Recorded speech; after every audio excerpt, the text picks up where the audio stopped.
If you're interested in making a detailed platformer just like this one, within Gamemaker, using drag and drop, then keep watching. G'day gamers. In this tutorial, we're going to look at a way that enables the player to take damage. Now, last tutorial, we added a way for the enemy to take damage. So if you haven't seen that, you should watch that first because we use a similar system to do the player damage. Now, before I start, I wanted to mention my Udemy course uses a similar system, but it's much more detailed. So if you enjoyed what we've implemented here, you should check out the course. There's a discount in the description that'll give you 90% off the course. It's currently the highest rated Gamemaker 2 course on Udemy. It's definitely worth checking out. Now, the first thing I want to do is add a restart button to our game. So if you go into OGame, and let's add an event. Let's add a key pressed event. And I'm going to add a letter R. And we just want to restart the game. So over in the toolbox, I can type restart, and just down here, I'll find the restart game. It's just very handy. If we want to test things, we can press R and we'll go back to the start. So while we're in game, let's go to the create event and let's add a new state for our player. I'm going to put a comma and then we're going to add a knockback state and we're going to add a dead state. Now let's go to our player and let's have a look at the collision between the enemy and the player. Now if we look at this from last tutorial, there was actually a mistake here. I had put greater than, it actually should be less than. I'd chosen the wrong one. It should be less than for this test. We want to make sure our B box bottom is less than this value because less means higher. It will still work, but we want to make sure it's less because then we'll get the right bounce at the right height. Now in order for the player to take damage, we need to do some combining of our checks here because this check makes sure that we're hitting the head of the enemy and this check makes sure that we're going down. But if neither of these are true, well then we'd like the player to take damage. And because we can't put an else on both of them, we need to combine these into one check. So we can do that by using the if expression. So I'm going to drag that across. And here we can type multiple expressions that we can check are true or false. So here we're just going to take a copy of this. So I'm going to take a copy of that and we want to make sure it is less than the value down here. So copy of that and paste it in. So essentially this and this are asking the same question. It's just that we've combined the whole expression into one line. And by doing that we can press the plus and we can add another check. And here's where we want to check our VSP. So we want to see if our VSP is greater than 0. So these two are now combined into one. So we need to move all of this up to the empty spot here of the if expression. So now we're checking if these are true, then we're going to do this. So we can delete these ones. So if this is not true, well then the player needs to take damage. Now currently what we're doing is we're making sure the enemy's not dead before we deal damage to the enemy. But the player also needs to not be dead for any of this to happen. So I'm going to drag across another variable check and we're just going to say that if the state, which is the player's state, is not equal to ps.dead. So now that we have a dead state in the player, we're making sure that all of this can only happen if the player is not dead as well. So let's take all of this. Let's take all of this and let's drag it over here to the empty. So now we're checking that the player's state's not dead, the enemy state is not dead, and then we're carrying out our collision checks. So we need to add an else in here. So here, let's add an else. And we'll say that if that is not true, well then we want the player to take damage. So we created a knockback state and we created that so that we can move into the knockback state when we take damage. But we don't want to take damage if we're already in the knockback state. So the first thing we want to check for is if our state is not equal to player_state.knockback. And if it's not, okay, well then we can move to our knockback state.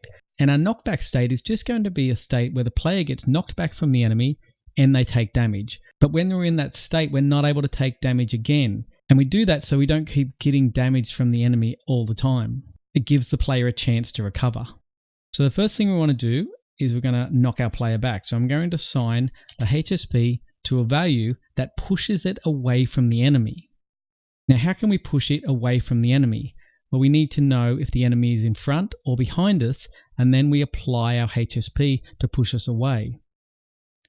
So in order to know if the enemy is in front or behind, we can look at the sign of our x minus the other x.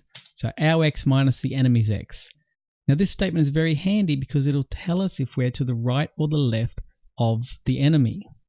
Now if we're to the right, our x is going to be bigger than their x, so the sign will be a positive number.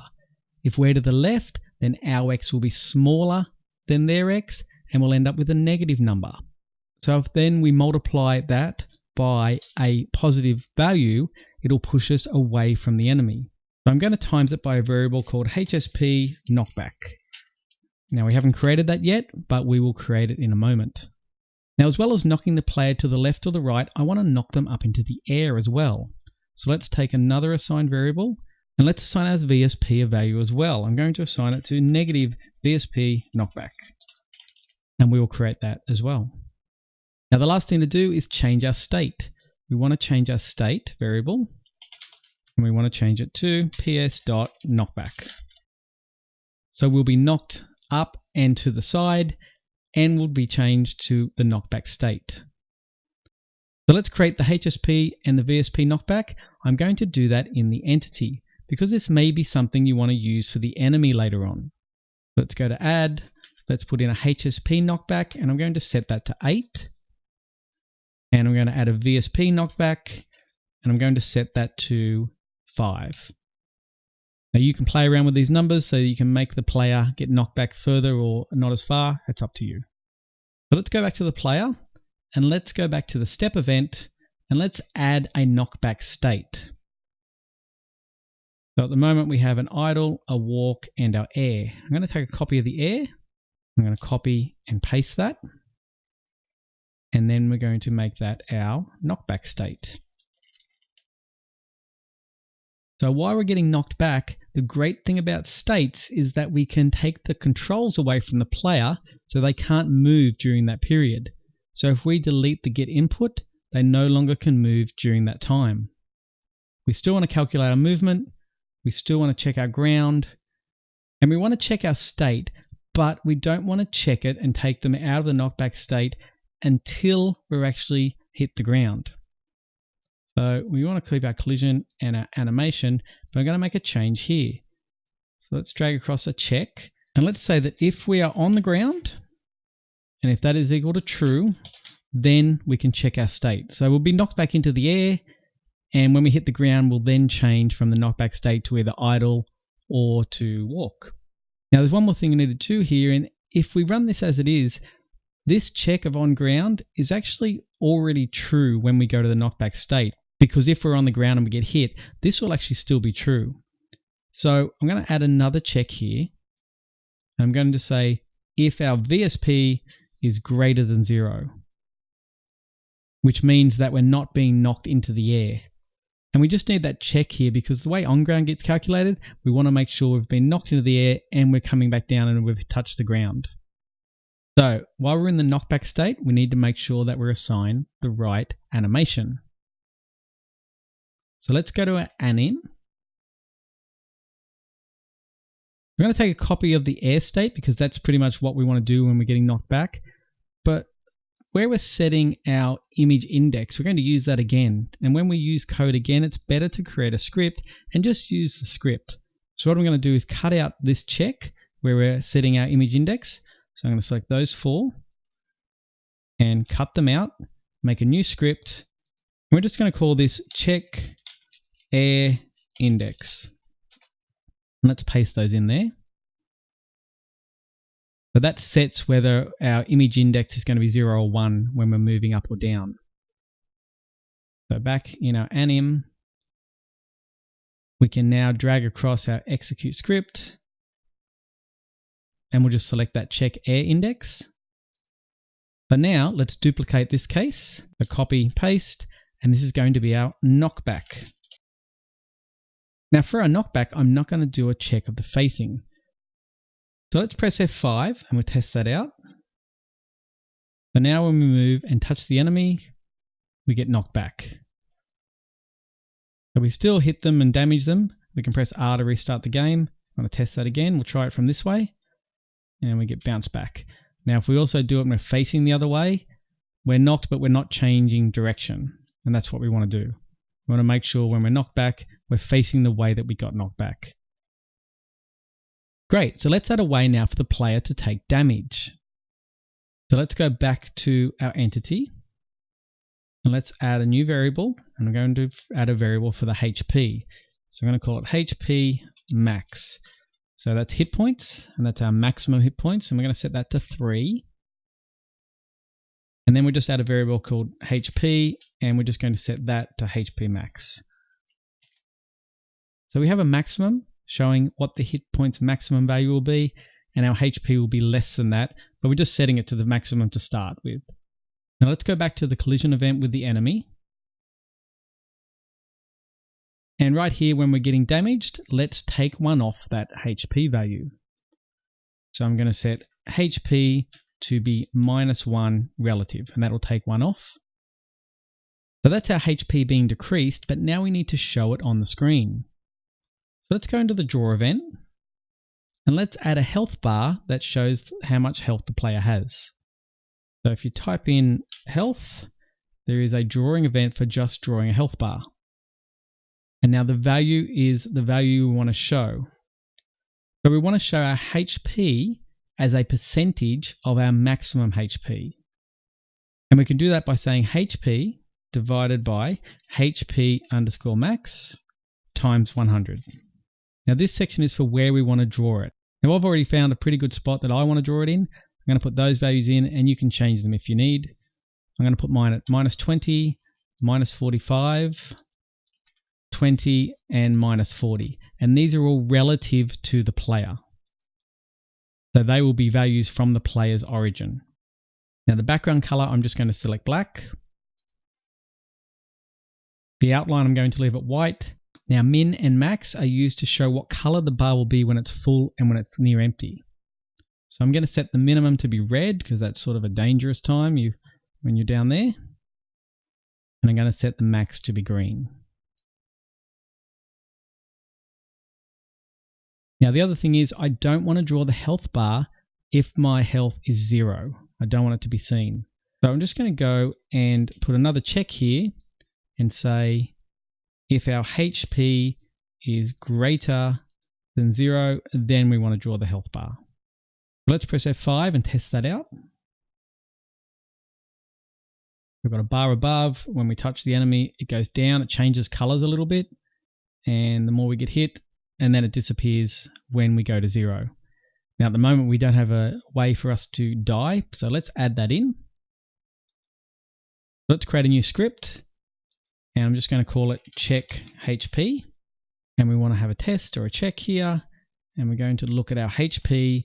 And we'll say if our HP is less than or equal to 0, well, that means that we want to move to the dead state. So our state is going to equal player state dot dead. So this health check, we need to add it to the player. So if we go to our step event and we go to all our states, we need to add it here in the idle state. So I'm going to do it just after we do our check state. I'm going to copy and paste check state and then change it to our check HP. Now we can take a copy of that, and I'm going to paste it also for the walk. So just under check state. There it is there. And also for our air, we want to do it after we do our check state. Now for our knockback as well. Now it's very important where you add it. If I add it just here below the check ground like that, it'll change to the dead state. And then we might do a check here and we'll be moved back into idle or walk. So it's really important that you notice where you're adding the check states. You got to make sure that the states are not going to be changed by something else. So adding it here is not going to work. I'm going to put it down here. And this way, that'll be the last thing that's checked. But now we need to add a dead state for the player. Let's go into the enemy because we already have one for the enemy. Let's take a copy of this one. So I'm going to copy that, go to the player, and then paste it here down the bottom. Now we need to change ES into PS, and we need to change the script to make sure it runs the player script, which is the anim. Now I'm also going to add another script here up the top and make sure we are executing the calculate movement script, and that'll stop the player moving when they die. Now lastly, when the player dies, there's no way to restart the game. So let's just add a key press, and just here, so if our spacebar is pressed, we want to restart the game. Now when we're dead, we need to add an animation. So if we look at our sprites, we don't have a dead animation yet. So let's duplicate the idle animation. I'm going to call that splayer_dead. And if you get the sprites from the description, you'll see that one of them is the dead sprite. I'm going to drag that in. And you can see this is that animation of the player dying. Now at the moment, the origin is in the middle. And because this sprite's a lot wider, it's not going to work. We need to place the origin manually. So I'm going to set it to 15 and 34. And that'll then position it in the right place. So let's go to our animation. And we need a dead state here for one of the animation cases. So copy this one, paste. And this is going to be for our dead. Now we need to change to SPR dead. And we don't need the check air index for this one. So this SPR dead, if we go to our player and we go to our variables, we haven't set that yet. So let's go down and find that. And here it is here. Let's edit that. And we want to say s_player_dead. So let's test that out now. So now when we take damage and go to 0, we should play our dead animation. And we can press space and jump back up. So let's just try it again, but face the other way. And it knocks us down to the ground. So you'll see we still move up into the air, which is what we want. But we can't also move at that point. We have no control when we use our keys. So because we don't run the get input in our knockback state or our dead state. Now let me show you a problem with the way the game runs like that. If we go to our room, and we take our enemy, I'm going to copy and paste the enemy and move them just over here. I'm going to put 2 on top of each other. And let's run the game again. Now if we jump on top of the enemy's head, we take damage. Even though we kill one enemy, we take damage from the other enemy, because our collision is happening on the same step. As we touch one enemy, we're damaging them and jumping in the air, but then we're also colliding with the other enemy. So what we need is a way for the player to be immune when they jump on an enemy's head. And that immunity needs to last just for a few steps in order to move out of the collision of the other enemy. So let's go back to our entity, and let's add another variable, and I'm going to call it immune time. I'm just going to set it to room_speed times 0.1. Now room speed is 60 and we're doing 0.1 of that, so this is going to happen for 6 steps only, which is enough time for us to move out of the collision with the other enemy. Let's go to our player and let's go to our collision. Close this down and move this over. So here's where we need to set our immunity. Now we can do it with an alarm. Now Gamemaker uses alarms as countdowns. So we can set an alarm and it'll count down 1 per step. And it's really handy when you need something to happen over a set amount of time. So let's look for alarm, and we can set an alarm countdown. And we want to set alarm 0 to be immune time, which is what we set before. So now that we've created an alarm and it has a time, when that alarm is active, we don't want to take damage. So let's go down. Let's make a change here to say that make sure that we are not in the knockback state and that our alarm is also not active. Now we can add an expression here, and we're just going to say if our state is not equal to ps.knockback. That's our first check. And the next one is we want to make sure our alarm is not active. And we can say alarm, open square brackets, 0, close square brackets, is less than or equal to 0. And that means that if it's not active, because the alarm is counting down, when it gets to 0 or below, it's no longer active. So if those things are true, well, then we can take damage. So let's drag this up and sit that there. We don't need this one anymore. And now the last thing we need to do is actually create the alarm. So let's go to add event, go to alarm 0. And just creating the alarm is not enough. The game won't recognize this as a valid alarm if it has no code in it. So what you can do is just put execute code block and just add a comment here. And you can do a comment with 2 forward slashes, and we'll just say this is our player immunity. So let's press F5 and test that out. So now when we jump on the enemy, we should be able to not take damage and we can kill both of them. So you can then add a bunch of enemies if you want to test this out. Copy and paste quite a few of them. Select multiple ones and put a heap of them in, and then you can test it out and you'll see that you'll take damage only when you are hitting them, not from above though.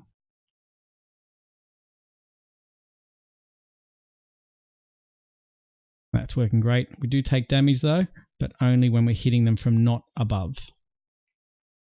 Great, now that's been a long tutorial, but we have covered a huge amount of things. You can take what you've learned here and then modify it and change it how you need. So thanks for joining me. I'll talk to you next time.